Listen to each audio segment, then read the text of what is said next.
नमस्कार दोस्तों, जीवन पथिक के इस अंक में आप सभी का स्वागत है और आपके साथ-साथ हम सबसे पहले स्वागत करते हैं अपने विद्वान का जो हमसे हर बार जुड़ते हैं और वो जुड़ते हैं काशी से। उनका नाम आप सबकी ज़ुबान पे अब रट गया होगा और आप सबने एक ही स्वर में कहा होगा, डॉक्टर गौतम चटर्जी। बिल्कुल सही कहा आपने। गौतम जी आपका इस अंक में स्वागत है। अभिनंदन, आनंद, शुभेच्छा। गौतम जी पिछले 2 अंकों से हम बात कर रहे थे कि विद्वान को कैसे जानें, वास्तव में कौन विद्वान है, कौन नहीं है या और आपने पिछले 2 अंकों में बहुत अच्छे से बताया कि ज्ञानी होना और विद्वान होना उसमें क्या अंतर होता है। तो हमारे दर्शकों को भी बहुत अच्छा लगा होगा पर पिछले अंक में जब आप बता रहे थे कि विद्वान के पास एक दृष्टि होती है, जिसमें उस दृष्टि के अनुसार मतलब वो ये मान के चलता है कि जो भगवान का अंश उसमें है या जो भगवान उसमें है, वही सामने वाले में भी है। तो मैंने आपसे पिछले अंक में बोला था कि जो लूसिफर्स होते हैं या जिनको कहा जाए इविल्स होते हैं, तो उनको जो है हम कैसे पहचानें और या उनके लिए क्या है? एक प्रश्न मेरे दिमाग में आया था पिछले अंक में कि आपने कहा था कि विद्वान फिर वो देखता ही नहीं कि दुष्ट कौन है। तो उसी समय मेरे दिमाग में बात आई थी कि अगर वो उसके लिए फिर वो दुष्ट दुष्ट नहीं रह जाता है या इविल इविल नहीं होता है, तो ये बताइए कि रावण जो था, आखिर राम ने उसका वध किया ना? इस तरह के ना जाने कितने इविल्स हैं जैसे वो कंस कंस का वध जो है श्री कृष्ण ने किया। तो इविल तो होते ही हैं ना। अगर विद्वान भी अपनी दृष्टि से देखता तो रावण ही दिखता है ना उसको। उसको कोई वो राम तो नहीं दिखता। ये बताइए? इसमें बताने लायक क्या है जो मैं बताऊं? ये आपने लूसीफर एक शब्द लिया, वो नाम है, क्योंकि बाइबल में ये कहानी है कि सबसे पहले उन्होंने क्या बनाया, फिर क्या बनाया, फिर क्या बनाया। और ईश्वर ने लूसीफर भी बनाया, ईश्वर नहीं बनाया ना। तो ईश्वर ने लूसीफर बनाया तो जरूर इसके पीछे उनकी कोई सोच रही होगी, कोई दृष्टि रही होगी। तो या तो हम लोग उस दृष्टि को समझ लें कि उन्होंने लूसीफर क्यों बनाया, इविल क्यों बनाया, रावण और कंस क्यों बनाया। अगर राम और कृष्ण के द्वारा वध करने के लिए बनाया तो इसे ये लीला करने की जरूरत ही क्या है। और हम लोग एक दूसरे विषय पर बात कर रहे थे कि विद्वान किसे कहते हैं, विद्वता क्या होती है। विद्वान वो नहीं होता जो कहीं से कोई बात उद्धृत करता है। विद्वान वो नहीं होता जो तमाम सूचनाओं का संग्रह रखता है और किसी एक विषय में वो पारंगत होता है, पांडित्य होता है। विद्वान हम लोग वहां तक पहुंचे थे कि विद्वान वो होता है जो एक जिसके पास एक दृष्टि, और ये दृष्टि पूर्णता की होती है, और ये दृष्टि अभेद होती है और कोई भेद नहीं होता है। मतलब आदमी आदमी का, पशु और मनुष्य का, पुरुष स्त्री का, दुष्ट और सज्जन पुरुष का भेद नहीं होता। ये दृष्टि, अभेद दृष्टि। ये अभेद दृष्टि में वो एक ही तत्व को लेकर चलता है और उसी तत्व को सब में देखता है। वो देखता है कि सभी में ईश्वर का अंश है।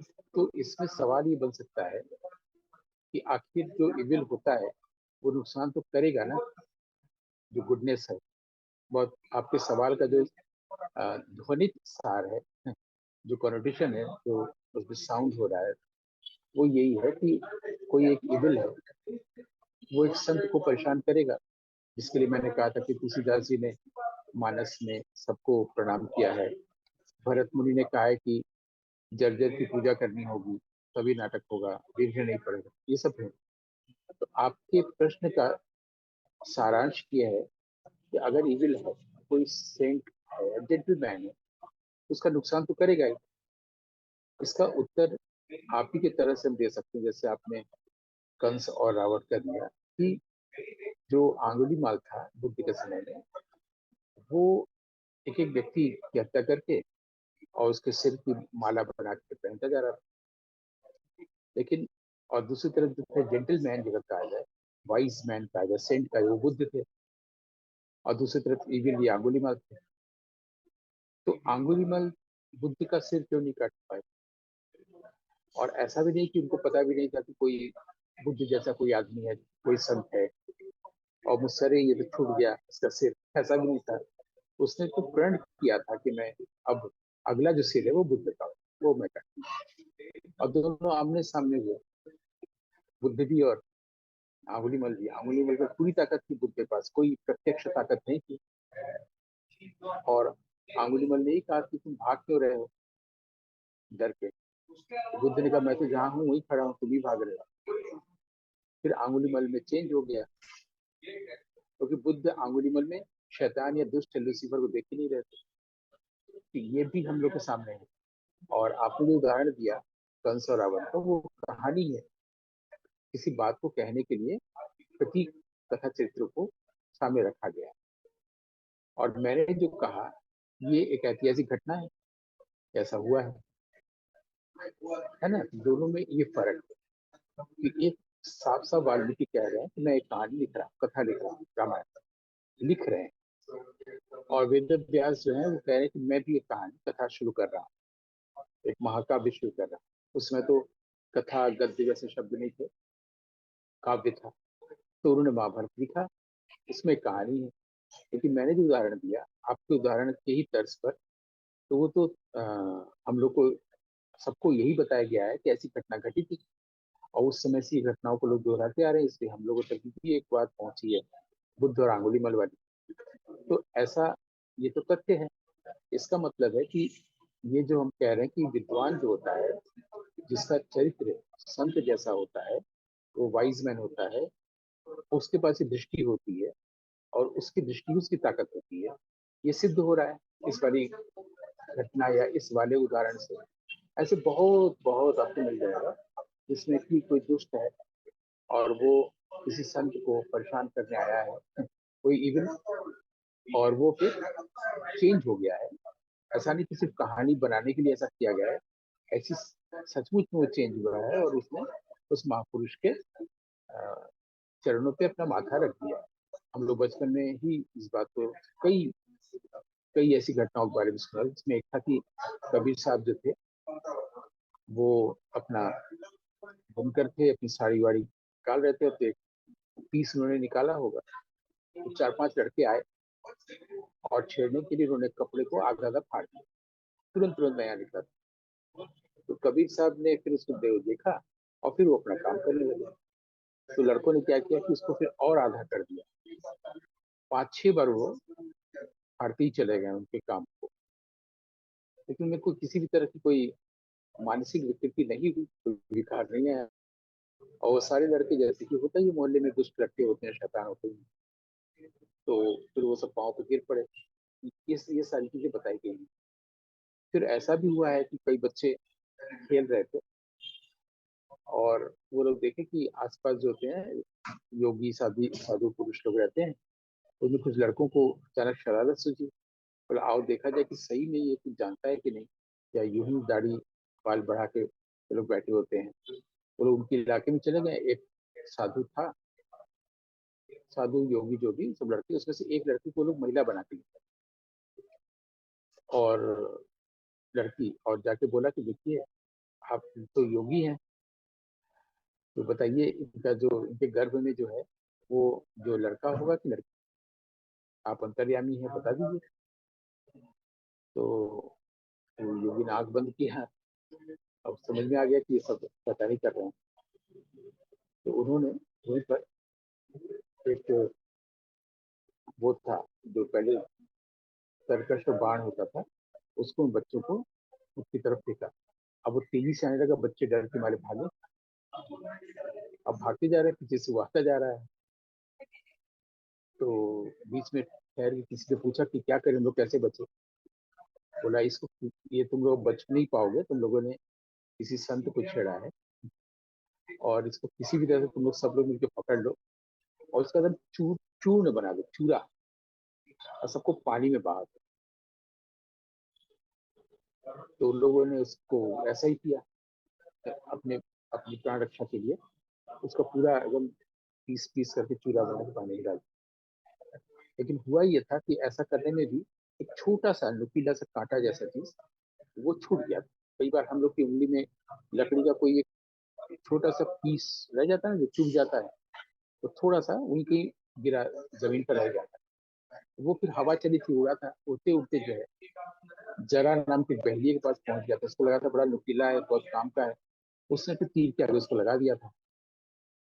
और जब कदम के पेड़ में कृष्ण बैठ के बांसुरी बजा रहे थे, तो वो पाँव हल्का सा पत्तियों में हिल रहा था। उनको लगा कोई चिड़िया है, बहलिए ने तीर चलाया, पाँव में लगा, कृष्ण का देहांत हुआ। जिस कृष्ण का आपने उदाहरण दिया कंस को मारा। तो एक लूसीफर की थोड़ी सी गलती साधु को छेड़ने पर ये हुआ कि कृष्ण जो कि स्वयं भगवान थे, जो अवतार लेके आए थे, मनुष्य रूप लिए गए थे, उनका देहांत भी उसी गलती से, उसी लूसीफर के कारण हुआ। और लूसीफर को लूसीफर होने की सजा क्या हो सकती है वो भी इस कहानी में बताई गई। ऐसे असंख्य चीजें हैं। इसमें सीखने लायक बात यही है कि अगर कोई विनम्र है तो इसका मतलब ये नहीं कि कमजोर है। अगर कोई शांत है इसका मतलब ये नहीं कि वो उसके बाद शक्तिहीन है। वो, क्योंकि हम लोग नदी के शहर में रहते हैं और नदी से यही सीखते हैं कि वो शक्तिशाली इसीलिए है क्योंकि शांत है, या वो शांत इसलिए है क्योंकि शक्तिशाली है। आप अगर नदी में जाइएगा और नदी से लड़िएगा तो डूब जाइएगा। आपको लगेगा कि इसके पास तो कोई ताकत ही नहीं है। लेकिन आप सरेंडर कर देंगे, आप फ्लोट करके वही नदी आपको किनारे तक ले आएगी। तो प्रकृति से भी हम लोग यही सीख सकते हैं कि शांत होना, नम्र होना, मौन होना क्या होता है। तो विद्वान की ये लक्षण होते हैं जो मैंने बताए थे। इस पर दृष्टि होती है पूर्णता की, और वो पूर्णता और प्रकाश और पवित्रता में रहता है। एक शब्द है श्रुति शब्द। उपनिषद सुना है ना अपने शब्द। उपनिषद के बारे में आमतौर पर पढ़े लिखे लोग जो विद्वान नहीं होते हैं, जो शिक्षक और विद्यार्थी दोनों होते हैं, तो उपनिषद बहुत अच्छे से समझते हैं और समझाते हैं कि उपनिषद, सत माने सत्य हो गया, गुरु हो गया, उसके पास विनम्रों के पास जाके झुक के बैठना और ज्ञान प्राप्त। उपनिषद का मतलब यही, शिक्षक भी यही पढ़ाता है और जो छात्र है वो भी यही सीखता है कि उपनिषद, शब्द के पास, गुरु के पास विनम्र होकर झुक के बैठना और ज्ञान प्राप्त करना। तो उपनिषद ऐसे बताते हैं कि यही उसकी, इस तरह से उसको तोड़ते हैं, जबकि वास्तव में ऐसा है नहीं। वो उपनिषद की अगर को देखा जाए कि वो शब्द बना कैसे है, तो उसमें कोई भी शब्द को देखने का तरीका हमारे संस्कृत में ऐसे है कि पहले उपसर्ग लगा होगा, फिर धातु होगा, फिर प्रत्यय। तो इसमें उपसर्ग है, नी उपसर्ग है, फिर शब्द है कुछ होता ही नहीं है, तो सदलरी धातु है, फिर कोई प्रत्यय। ये है संस्कृत का जानकार व्यक्ति, या वास्तव में जो अगर शिक्षक विद्वान है तो ऐसे बताएगा छात्र को कि उपसर्ग, नी उपसर्ग, सदलरी, सदलरी, सदलरी धातु, धातु से एक ही धातु से कई अर्थ बनते, कई शब्द बनते हैं, और कोई प्रत्यय से उपनिषद शब्द बना है। तो उसमें जो सदलरी है उसका मतलब रहना भी होता है। तो शुचि, शुचि माने पवित्रता, शुचि शब्द का मतलब हुआ जो पवित्रता में रहता है। तो एक विद्वान या संत या योगी या महापुरुष वो हमेशा पवित्रता में रहता है। पवित्रता में रहता है का मतलब क्या है कि वो हमेशा के नहाता रहता है, ऐसा नहीं है। उसके पास, उसके माइंड में थॉट्स नहीं होते। उसका मन जो होता है वो विदेशी वाला माइंड और थॉट नहीं होता है, फ्रॉइड वाला। वो वैदिक मनस या मन होता है, जिसके लिए कहा गया है कि तन्मे मन शिव संकल्प मस्तु। मतलब हमारे जिसको मन कहा गया है वो वहां वाला माइंड नहीं है, दोनों में बहुत फर्क है। तो इम्प्यूरिटीज नहीं रह जाती माइंड में, उसको पवित्रता कही जा रही है। क्योंकि माइंड में जब इम्प्यूरिटीज है, उसी की तो पूरी दुनिया योग साधना मेडिटेशन ध्यान क्या क्या करती है ना। तो जब माइंड में इम्प्यूरिटीज नहीं है तो फिर वो आत्मा है। या माइंड जब इनवर्ड है, वो टर्न कर चुका है भीतर की ओर, तो वो सेल्फ है, हृदय है। माइंड जब बाहर की ओर है तो संसार है, ईगो है। वो सरल सी चीज है। तो माइंड जब भीतर की ओर टर्न कर चुका है, तभी जब उसमें इम्प्योरिटीज नहीं है, कोई कंसेप्ट नहीं है, पर्सपेक्टिव नहीं है, परसेप्शन है, तो फिर वो व्यक्ति आत्मा है। देह माइनस मन बराबर वो आत्मा, देह ही आत्मा है। तो ये सब बहुत सारी मैंने चीजें, हम तो विद्वान की चर्चा हो रही थी, तो बताया कि विद्वान शांत होता है, विद्वान में मौन होता है, और मौन में ही वो बात करता है। उसको लगता है कि मौन से अच्छा एलोक्वेंट संवाद के लिए कुछ नहीं है। तो इसमें ये कही गई की बात, और आपने फिर इवन के लिए जो आपने प्रश्न किया, तो उसका भी समाधान देने की कोशिश की। अब आप बताइए कि आप संतुष्ट हैं कि नहीं। बिल्कुल, बिल्कुल संतुष्ट हैं। और आपने इस बातचीत के दौरान एक बात कही कि नदी अगर शांत है, आप नदी के शहर के रहने वाले हैं, वैसे मैं भी वहीं की रहने वाली हूँ। तो मैं एक बात आपसे पूछना चाह रही थी कि आपने एक नई सीरीज़ शुरू की है, तो उसमें एक छोटी-सी आपकी वीडियो फ़िल्म आई, को मैंने देखा। फ़िल्म मैंने पूरी देखी, पर जी। उसमें एक जो स्टार्टिंग में एक मंदिर की वो दिखाते हैं, और वो हम्म, उसमें कुछ स्कल्पचर बने हुए हैं, आकृतियाँ बनी हुई हैं। तो मुझे वो ध्यान नहीं हम्म, आया कि मैं तो वाराणसी में रही हूँ, लेकिन ऐसा मंदिर कहाँ है, ये मुझे ध्यान नहीं आया। मैं सोच रही थी कि जब भी आपसे बात होगी, तो जैसे हर जिज्ञासा पूछते हैं, तो वो बताइए कि आपने हम्म, कहाँ शूट किया? क्योंकि आपने उसमें उसका फ़िल्म का ही नाम है ना, ब्यूटी ऑफ काशी। तो बट नेचुरल कि जी। वो काशी में ही शूट हुई होगी, लेकिन वो जगह कौन-सी है, वो मैं आइडेंटिफ़ाई नहीं कर पाई। जी, दरअसल अ, काशी में ही वो जगह है जिसका नाम है कंदवा, और उस मंदिर का नाम है कर्दमेश्वर महादेव मंदिर। महादेव माने शिव, शिव मंदिर है। कर्दमेश्वर माने कर्दम, और ईश्वर, इससे कर्दमेश्वर। तो कर्दम मुनि थे यहाँ पर, और वो कपिल मुनि के पिता।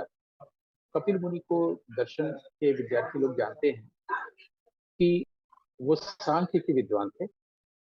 जाहिर सी बात है, जब सांख्य के विद्वान थे, तो सांख्य मीमांसा योग आदि आदि थे। सांख्य योग और न्याय मीमांसा, ये सब बहुत पुरानी चीजें, वैदिक समय की चीजें हैं, तो उस समय की ही होगी। तभी तो कपिल मुनि के पिता जब थे कर्दम मुनि। काशी प्राचीन, जगह भी प्राचीन, कर्दम मुनि भी प्राचीन। तो वहां पर एक कुआं भी है जहाँ पर उन्होंने समाधि ली थी, और वहाँ के सारे लोग इस बात को जानते हैं कि ये कर्दम मुनि की जगह थी कभी काशी में। उसी से वो कर्दमेश्वर महादेव मंदिर का। ये अलग बात है कि कोई एक सांसद किसी एक समय में आके क्रेडिट लेने के लिए अपना नाम वहां पर लिखवा दिया था पत्थर पर कि उन्होंने इसे शिलान्यास किया। और उसमें भी, और ये चूंकि ये बात सही नहीं है, तो उन्होंने इसको कर्मदेश्वर वहां पर लिख दिया। उसको तत्काल प्रभाव से इसको सही कर देना चाहिए, क्योंकि आने वाली पीढ़ी फिर कर्मदेश्वर ही बोलती रहे, क्योंकि बोलना भी आसान है मुख सुख के लिए कर्मदेश्वर। जबकि कर्दम मुनि है तो कर्दमेश्वर है, और बनारस के लोग जानते हैं उसको कर्दमेश्वर महादेव मंदिर की कंदवा। अब पहले सवाल तो आपको ये पूछना चाहिए कि बनारस में इतने लोग रील बनाते हैं, रोज ही इसकी फोटो और वीडियो कहीं ना कहीं देखने को मिलती है, फिर आपको बनाने की जरूरत क्यों पड़ी बनारस में? क्या आप कुछ मैं अलग बता रहे हैं? तो वो अलग यही है, हाँ, मैं वही पूछने वाली थी मतलब यही कि है। ए, तो अलग आपको पहली दृश्य से मिल जाएगा। जी बताइए। हाँ, कि मैं ये तो पहले मुझे एक नई चीज़ लगी कि मैंने ये देखा नहीं या नोटिस नहीं किया। और दूसरी चीज़ मैं ये पूछ रही थी कि जब आप काशी के बारे में बता रहे हैं, तो बहुत कुछ कहा गया काशी के बारे में, लेकिन वो सारी चीज़ें उसमें नहीं दिखी। कुछ नई बात उसमें है दिखी। ना? ना उसमें इसीलिए विश्वनाथ टेम्पल दिखा, ना मानस मंदिर दिखा, कुछ ऐसा नहीं दिखा, ना घाट दिखा। शंकर मोचन मंदिर दिखा। हाँ, ना संकट मोचन दिखा, ना ना कोई ऐसी घाट दिखे, पर फिर भी वो कुछ काल नया था। भैरव मंदिर दिखा। हमें वो जो भी परिचित दृश्य है एक भी नहीं दिखा। बीएचयू बिल्कुल। का गेट नहीं दिखा, हुँ, हुँ, हुँ। गोदुलिया चौराहा नहीं दिखा, काशी कॉरिडोर नहीं दिखा। बिल्कुल। तो तो कुछ भी ऐसा नहीं दिखा हाँ, जो तो वो रोज मैं देखते वही हैं। नहीं समझ पाई थी कि आप जो कॉन्सेप्ट लेके चले हैं, वो ऐसा क्यों है? उसमें हाँ, हालाँकि चीज़ें बहुत सी दिखी, समझने वाले अपने-अपने तरीके से समझेंगे, पर फिर भी मैं आपके मुँह से सुनना चाह रही थी, क्योंकि डायरेक्टर बहुत बेटर बता सकता है। उससे बेटर आदमी अपने हिसाब से जो है, कहते हैं ना, अगर अपना आप अपना मुझे मतलब। अगर आप मुझे अनुमति दें तो मैं थोड़ी सी विस्तार से इसको बताना चाहूंगा कि बिल्कुल आखिर मैं बिल्कुल। क्यों बनाया और सीरीज क्यों बनाया। बिल्कुल। वो ये है कि पहली बात है कि 3 शब्द लोग बोलते हैं ना। पहले वाराणसी बनारस बोलते थे, जब से हमने काशी बोलना शुरू किया, अब सब लोग पिछले 10-15 सालों से काशी वाराणसी बनारस बोलने लगे, लेकिन काशी बहुत पहले से ही है और युगों युगों से काशी बोला जाता है। प्राचीन पुरानी फिल्मों में भी दिखाते हैं कि घर में सास बहू का झगड़ा हुआ, सास बोली मुझे भाई मैं काशी जा रही हूँ। ये बहुत सुनी सुनी बात है काशी, उसमें कोई वाराणसी नहीं बोला है फिल्मों में, बनारस नहीं बोला है, काशी ही बोला है। बीच में पिछले 15-20 सालों में वाराणसी बनारस बोलना चल गया था, तो बोलते थे, जब फिर से काशी बोला जाने लगा तब वो अब बोलते हैं वाराणसी बनारस काशी।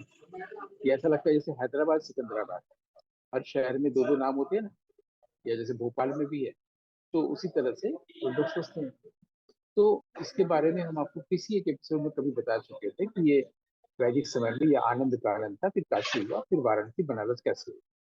तो काशी, ब्यूटी ऑफ काशी बताने के लिए ब्यूटी शब्द का इस्तेमाल किया गया है और वाराणसी या बनारस नहीं बोला गया है। ब्यूटी का मतलब होता है जहाँ पर पूर्णता हो।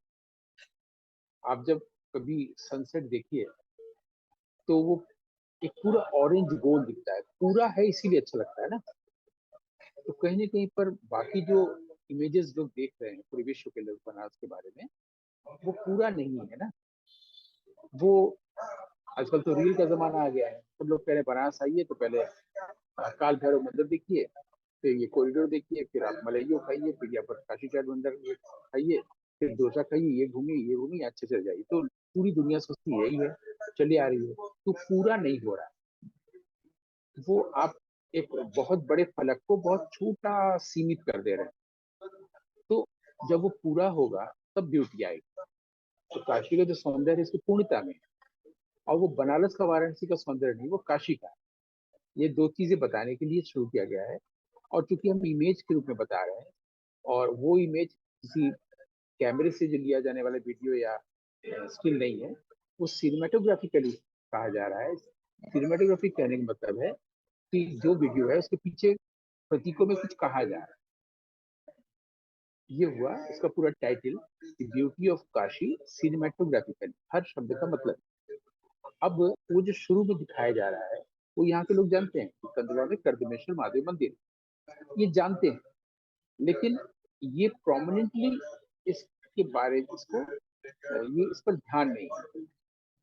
आप देखिए जब हमारे ये शुरू हो रहा है तो पहले इसको दिखा रहे हैं, तो उसमें ब्लैक एंड व्हाइट दिखाया जा रहा है इसको बताने के लिए कि वो बहुत पुराना है। और उस सामने एक झील जैसी दिखाई जा रही है, सामने एक जलाशय है, सरोवर है, और उस पूरे मंदिर में जो काफी ऊंचा है, बड़ा है, भव्य है, उसके पीछे खूब सारे पेड़ हैं। जो पहले आनंद कानंद का कॉन्सेप्ट था, पूरा यहाँ वन ही वन, वन प्रांतर था, और यहाँ पर सिर्फ पेड़ ही पेड़ थे। सही है, पॉपुलेशन बढ़ा है तो चीजें कटती चली जाएंगी। और पहले वहां भी हम बचपन में जाते थे तो वहाँ सिर्फ खेत ही खेत थे, अब वहाँ कॉलोनीज हो गए हैं। तो आप उसको देखिएगा, वो सारे इमेजेस मेरे लिए होंगे, ये ऑब्वियस।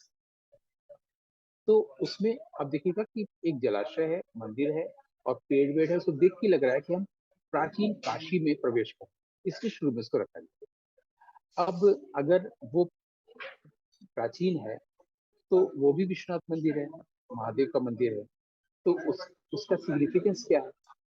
अब उस पर ध्यान दिलाना है लोगों का, कि लोग उसका सिग्निफिकेंस भी जानते हैं, फिर भी ध्यान नहीं देते इसका सिग्निफिकेंस है।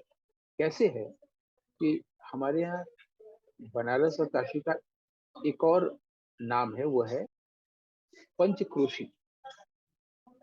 पंचक्रोशी क्या होता है कि इसके बारे में यहाँ पर एक परंपरा से कहते चले आ रहे हैं कि काशी जो है वो 5 कोस में स्थित है। कोस यानी कि प्राचीन यूनिट से मेजरमेंट है। 5 सेंटीमीटर, किलोमीटर कोई नहीं बोल रहा है, मील नहीं बोल रहा है ना, कोस बोल रहा है, जब कोस का जमाना था। तो 5 कोस में काशी है, इसलिए पंचक्रोशी या पंचकोसी बोलते हैं। तो कोसी, क्रोशी ये तद्भव है, और कोशी या क्रोशी बोलने पर ये तत्सम है। जैसे काशी तद्भव है, काशी तत्सम है। और इसका परिष्कृत हो, बहुत आसान है, व्याकरण ही पढ़ना। तो ये जो पंचक्रोशी की परिक्रमा होती है, ये हमारे यहाँ आज भी एक दो लोग नहीं, सैकड़ों लोग इसकी परिक्रमा करते हैं पूरे काशी। और ये शिवरात्रि के दिन आरंभ होता है। बीच बीच में जोड़ते जाएं कि अगर आप नेट पर जाएंगे तो लिखेगा कि लिखा रहेगा अप्रैल में शुरू होता है, वैशाख में शुरू होता है, जो गलत लिखा हुआ है। और भी बहुत सारी गलतियां आपको मिल सकती हैं। तो क्योंकि आंखों के सामने है कि वो शिवरात्रि में शुरू हो रहा है। शिवरात्रि में ये मणिकर्णिका घाट जो हमारे यहाँ का है, शमशान घाट, वहां से ये आरंभ होता है। मणिकर्णिका घाट पर एक छोटा सा कुंड है जिसको पुष्करणी या मनो पुष्करणी कुंड कहते हैं। वो कहा जाता है कि वो नदी गंगा नदी से भी पहले से है और काफी पवित्र है। तो वहां पर स्नान करने की प्रथा कभी रही है, अब नहीं है। अब वहां पर लोग छोटे से घड़े में वहां का पानी लेते हैं और वहां से चलते हैं, और सैकड़ों लोग पैदल घाटों से, मणिकर्णिका घाट से शुरू करते हैं परिक्रमा करने के लिए। लेकिन शुरू चलना तो शुरू कर रहे हैं, क्योंकि परिक्रमा की शुरुआत होती है कर्दमेश्वर महादेव मंदिर से। और इसमें सैकड़ों लोग हर साल करते हैं और सालों से करते आ रहे हैं। सभी लोग इसको जानते हैं कि ये पंचकोशी परिक्रमा है और ये शिवरात्रि से आरंभ होता है। और इसका फर्स्ट स्टेशन जो है वो कंदवा है, कर्दमेश्वर महादेव मंदिर। अब उन लोगों ने अपना लैंडमार्क बना लिया है कि 5 मंदिर है, 5 मंदिर को अगर हम हो लेंगे तो हमारा ये 5 कोर्स पूरा हो जाएगा। आज की भाषा में अगर कहा जाए तो ये जितने भी 5 स्टॉपेजेस हैं, 5 स्टेशन हैं, वो उसको करीब करीब 80 किलोमीटर में। तो कर्दमेश्वर महादेव कंदवा से वो लोग शुरू करते हैं और फास्ट स्पीड से चलते रहते हैं, पैदल चलते हैं, हाथ में वो लेकर, वो पवित्र जल लेकर के। वहां से वो लोग जाते हैं, एक जगह है जिसका नाम है भीमचंडी। फिर भीमचंडी से आगे जाते हैं रामेश्वर, रामेश्वर से जाते हैं शिवपुर जहाँ पर द्रौपदी कुंड है। फिर वहां से आते हैं कपिलधार, वहां से फिर मणिकर्णिका, एक पूरा परिक्रमा करते हैं। अब जाहिर सी बात है, अगर आप इसको पहली बार सुन रहे हैं तो इस तरह शब्द याद नहीं होंगे, याद करने की जरूरत भी नहीं है। उन लोग को पता है, वो कंदवा जाते हैं कर्दमेश्वर महादेव मंदिर, फिर जाते हैं भीमचंडी, भीमचंडी से जाते हैं आपका ये रामेश्वर, रामेश्वर से आते हैं शिवपुर, शिवपुर से आते हैं कपिलधार, कपिलधार से मणिकर्णिका, एक परिक्रमा पूरी हो जाती है। ये युगों से चली आ रही है काशी में। तो अब एक नाम पंचकोशी भी हो गया काशी का, है ना। अब आप देखिएगा कि नेट पर आपको मिल जाएगा कि कह रहे हैं कि 5 कोस में स्थित है। और वो फिर बता भी रहे हैं कि कर्दमेश्वर महादेव मंदिर और भीम चंडी के बीच में इतना कोस है, 7 कोस है। फिर वहां से जो है रामेश्वर के बीच में 12 कोस है। जब पहले ही वो 5 से ज्यादा हो जा रहा है तो कहीं ना कहीं पर आपके मेजरमेंट में गलती है ना। मैंने आप अपनी मूर्खता को स्वीकार करिए और नेट में डाल के इसको भरमाइए मत कि वैशाख में शुरू होता है तो अप्रैल में शुरू होता है। क्यों होता है? पूरा शहर देखता है। शिवरात्रि के दिन रात से शुरू होता है, सारे लोग स्पीड में जा रहे होते हैं, सैकड़ों लोग, एक दो लोग, उनको आप हजारों भी कह सकते हैं। और वो किसी को देखते नहीं, सीधे घाट से घाट जाते हैं और सीधे चितईपुर पास कंधवा चौराहे से आगे बढ़ के कर्दमेश्वर महादेव मंदिर में इकट्ठा होते हैं, वहां से स्टार्ट करते हैं परिक्रमा। एक बात तो ये हो गया। 5 हमने स्टॉपेज या 5 स्टेशन का नाम भी बता दिया। अच्छा, अब है कि परिक्रमा शब्द जब आ रहा है, परिक्रमा शब्द से सारे भारतीय हिंदू श्रद्धालु परिचित हैं कि किसी भी चीज को पूरा घूम लेना हमारे यहाँ परिक्रमा कहते हैं, जिसको डांस में आवर्तन कहते हैं। एक चक्कर लेना डांस का वो आवर्तन है।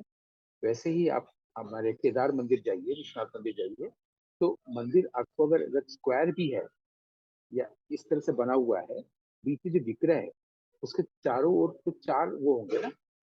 तो आप उसको जब घूम लेते हैं पूरा, जहाँ से आप चले थे और पूरा घूम लेते हैं, उसको एक परिक्रमा कहते हैं। जैसे गणेश जी ने अपनी माता जी की परिक्रमा की कर ली थी, है ना, कार्तिकेय ने पूरी पृथ्वी की थी। तो ये परिक्रमा का मतलब एक बार जो विग्रह है उसको पूरा घूम लेना। जब आप काशी की परिक्रमा कर रहे हैं, पंचकोशी परिक्रमा कह रहे हैं, यानी उसके भीतर का पूरा स्थान काशी हुआ। और ये सही है। तो अब वो जो काशी, अब थोड़ा सा हिस्ट्री की तरफ चलती है, तो हमारे यहाँ चली आ रही है और इसमें बहुत सारी पौराणिक कहानियां हैं। इसको लोग स्कंद पुराण से जोड़े हैं, वहां पर है, सही बात है। इसको रामायण महाभारत से जोड़े हैं, सही बात है कि राम जी ने जब देखा कि उनके पिता को, श्रवण कुमार के माता पिता का शाप मिला था, तो उस शाप से पिता को मुक्ति दिलाने के लिए उन्होंने रामेश्वरम की स्थापना की थी मंदिर, तो वो है, उसको लोग देखे जाते हैं कि परिक्रमा में। ऐसे ही द्रौपदी कुंड जो है, जाहिर सी महाभारत का इसमें आ जा रहा है। इसी तरह से पंच पांडव नाम से भी एक मंदिर है, जहाँ पांडव लोग गए थे। तो रामायण, महाभारत, स्कंद पुराण, त्रेता युग की बात है ये काशी। ये भी उल्लेख मिल जाएगा कि त्रेता युग स्कंद पुराण में कहा गया कि त्रेता युग से ये पंचकोशी परिक्रमा। ये तो होगी पौराणिक और माइथोलॉजिकल चीज। अब हिस्ट्री में देखिए, काशी एक बहुत बड़ा क्षेत्र रहा है, बहुत बड़ा, जिसकी राजधानी वाराणसी हुआ करती। अब इसको मैं हिस्टोरिकली थोड़ा सा बता रहा हूँ। बुद्ध के समय में जब यहाँ पर जो लोग रहते थे, तब वो या तो आजीवक होते थे जो बौद्ध हो चुके हैं, या काशिश जनजाति के लोग होते थे। और काशी जो राज्य था, राज्य का मतलब बहुत बड़ी जगह होगी ना, उस पर मगध के राजा का शासन था जब बुद्ध, बिंबिसार, अजातशत्रु वगैरह लोग थे। उसके बाद 4th सेंचुरी बीसी से मौर्य डायनेस्टी शुरू हुई, बिंबिसार, अशोक और आदि आदि की बेटी। तो संघमित्रा, तो बुद्ध जब थे 6th सेंचुरी बीसी, ईसा पूर्व, तब जो काशी था, काशी क्षेत्र, वो बहुत बड़ा क्षेत्र था जिस पर मगध का शासन था। वहां से होकर हम 10वीं शताब्दी ईस्वी तक आ जाते हैं सीधे। तो 10वीं शताब्दी में, ये भी हिस्टोरिकली सब लोग के पास ये सारे तथ्य उपलब्ध है कि उस वक्त 9वीं शताब्दी में गुर्जर प्रतिहार वंश का शासन था इस एरिया में।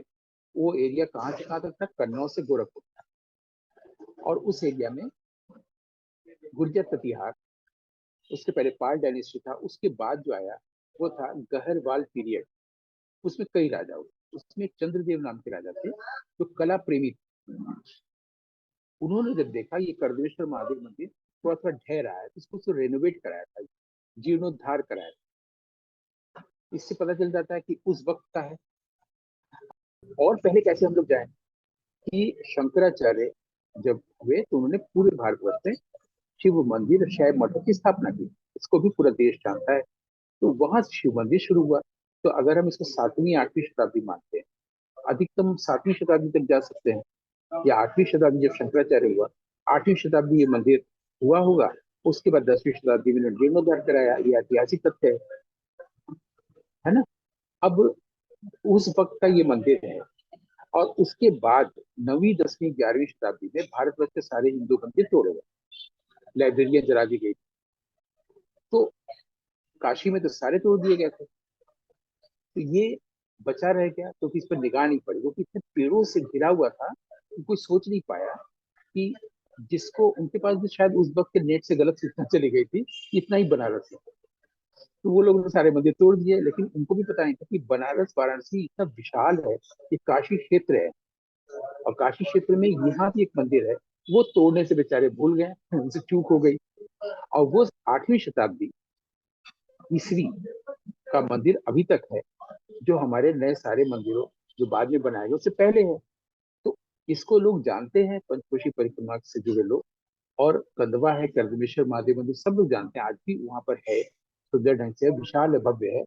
इस तरह के ध्यान दिलाने के लिए कि बनारस में एक ऐसा मंदिर भी है जो तोड़ा नहीं गया था, फिर से नहीं बना है, और वो शिव मंदिर है।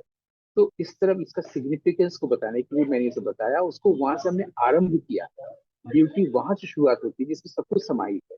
अब उस बड़े राज्य में, उस चंद्रदेव के समय में, काशी की राजधानी वाराणसी हुई है। इसका मतलब है वाराणसी कोई एक शहर जैसी जगह है और काशी को राज्य जैसा है, जो मैंने बताया बुद्ध के समय से चला आ रहा है। तो वो जो वाराणसी है, वाराणसी कैसे हुआ? दो नदियां थी, वरुणा और अस्सी। इन दो नदियों के बीच के स्थान को वाराणसी कहा गया। इसको भी जन जन जानता है, तो सब कोई जानता है। ठीक है। और उस जगह पर रहने वाले लोगों को कहा गया वाराणसी, वहां के नागरिकों को। तो एक क्षेत्र जो छोटा है, वाराणसी, जो काशी की राजधानी बनी है, ऐतिहासिक तथ्य है। यानी काशी एक बड़ा क्षेत्र है, और इतना बड़ा क्षेत्र है जिसमें सिर्फ एक परिक्रमा में 80 किलोमीटर लगता है। लेकिन वो कटते छटते छोटा छोटा होते होते जिला, जनपद होते होते वैसा आ गया है कि अगर हम लोग मुगल सराय भी बोलते हैं तो वो आता है कि चंदौली जिले में पड़ता है। और ये लखनिया दरी तो मिर्जापुर विंध्य की पहाड़ियां हैं। और इतना सीमित हो गया, उस सीमित को भी और सीमित करके रील बन रहे हैं आजकल। तो उसको पूर्ण रूप में बताने के लिए हमने ये चीज शुरू की। और अब आते हैं लास्ट में इसका पैराडॉक्स बताने के लिए, कि लोग इस चीज को जानते हैं, काशी की परिक्रमा करते हैं, लेकिन जब मैं काशी की किसी एक जगह की फोटोग्राफ देता आ रहा हूँ पिछले 25 30 40 सालों से। पहले पेपर में, फिर नेट वगैरह में लोग पूछते हैं ये कहाँ है। कुछ लोग तो दावा करके बोलते हैं ये तो बनारस में नहीं है, ये जरूर आप मिर्जापुर की तरफ चले गए हो, किसी दरी की तरफ, देव दरी, लखनिया दरी, है ना, क्योंकि यहाँ यहाँ पहाड़ ही नहीं है। पहाड़, झील, झरना, ये सब कहाँ से आ रहा है। अब आप देखिए कितना बड़ा पैराडॉक्स है। एक तरफ आप 80 किलोमीटर में इसकी परिक्रमा करते हो, हजारों लोग, और वहां के बीच की कोई तस्वीर देने पर आप कहते हैं कि रही नहीं, क्योंकि आपने अपने आप को लिमिटेड कर दिया है ना, तो ब्यूटी तो छूट गई। तो उस विशाल काशी क्षेत्र को पूर्णता में बताते हुए, इसके सौंदर्य में बताने के लिए ये सीरीज शुरू किया गया है कुछ, ताकि लोग इसको अच्छे से जाने। और जितने भी तथ्य वही कहते हैं, मतलब आप ही कहते हैं कि ऐसा है, ऐसा है, ऐसा है, उन्हीं सब तथ्यों का कोहेरेंस भी मिल जाएगा, संगति बैठ जाएगी कि हाँ ये पूरा काशी है। उसके बृहत रूप में लोग उसको देखें और उसके सौंदर्य को देखें, इसलिए उसको बनाने की जरूरत महसूस हुई है, क्योंकि वही ध्यान गया तो ध्यान दिलाने का काम कर रहे हैं। वाह! बहुत बहुत अच्छा आपने बताया। मतलब अब लगा कि कितनी सार्थकता है आपकी बातों में, आपकी बातों के पीछे या उस वीडियो के पीछे। और हमारे जो दर्शक ये देख रहे हैं एपिसोड, उन्हें भी लगा होगा कि कितनी सारी नई बातें आपने बताई। सचमुच अगर समय होता तो और विस्तार से हम उसको समाप्त करते, लेकिन अब हमारे पास समय बहुत कम है। लेकिन आपने जो इतनी अद्भुत जानकारियाँ दी, उसके लिए हमारे दर्शकों की ओर से और मेरी ओर से गौतम जी आपका बहुत-बहुत धन्यवाद। आनंद, आनंद।